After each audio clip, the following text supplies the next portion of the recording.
So guys, pag-uusapan lang natin na visa bulletin for month of 2025. So upcoming na siya. So abang-abang lang tayo for how many days ipapublish na yan dito sa website.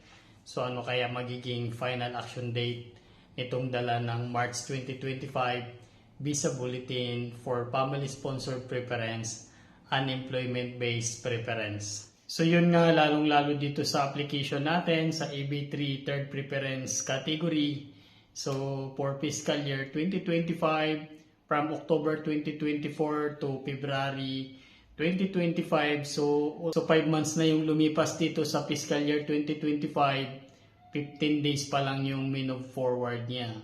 So hopefully this coming March 2025 visa bulletin, sana man lang matapos na tong 2022 or at least mag-advance man lang siya ng 2023. Dagdag na rin natin dito guys, syempre hindi lang tayo pakampante, lalong-lalo na ngayon ay new administration with under Donald Trump.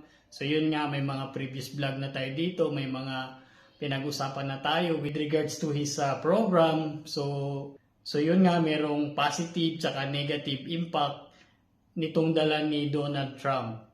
So, syempre, we just considered as negative yung mga nangyayari nga ngayon, which is tinupad naman niya yung programa niya, yung massive deportation to those illegal staying in the United States.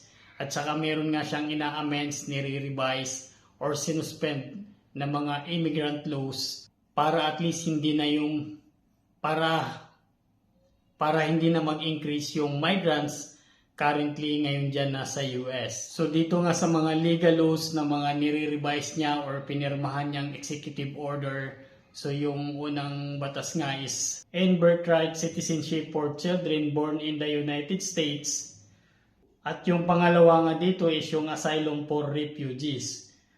So far ito yung mga dalawang legal laws na inamend niya or pinirmahan niya, put on hold, suspend, or maybe it will be canceled. So yun nga, sana hindi mapasama yung ating pinaprocess dito, which is yung family sponsored preference and employment based preference is part din siya as a law, which is naka-under tayo sa Immigration and Nationality Act Section 203A for family sponsored preference and Section 203B for employment based preference. At syempre, pagkatapos natin pag-usapan yung negative side, yung positive side naman. So, we review some months of Donald Trump first term as President of the United States, which is yung last 2017 nga.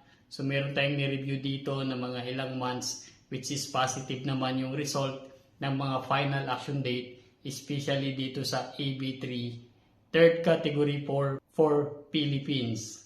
So ito nga yung previous record ni Donald Trump nung naging first president siya ng United States. So last January 2017, so ito yung final action date, July 2011, then pagdating ng February, naging October 2011. So from July to October, 3 months na agad yung minove forward niya. Then another example, yung March 2017, so naging March 2012 yung final action date ng Philippines for third preference. So 5 months na naman yung minove forward niya. So another last example dito, yung May 2017, nag-move forward na naman siya ng 2013 for Philippines third preference category.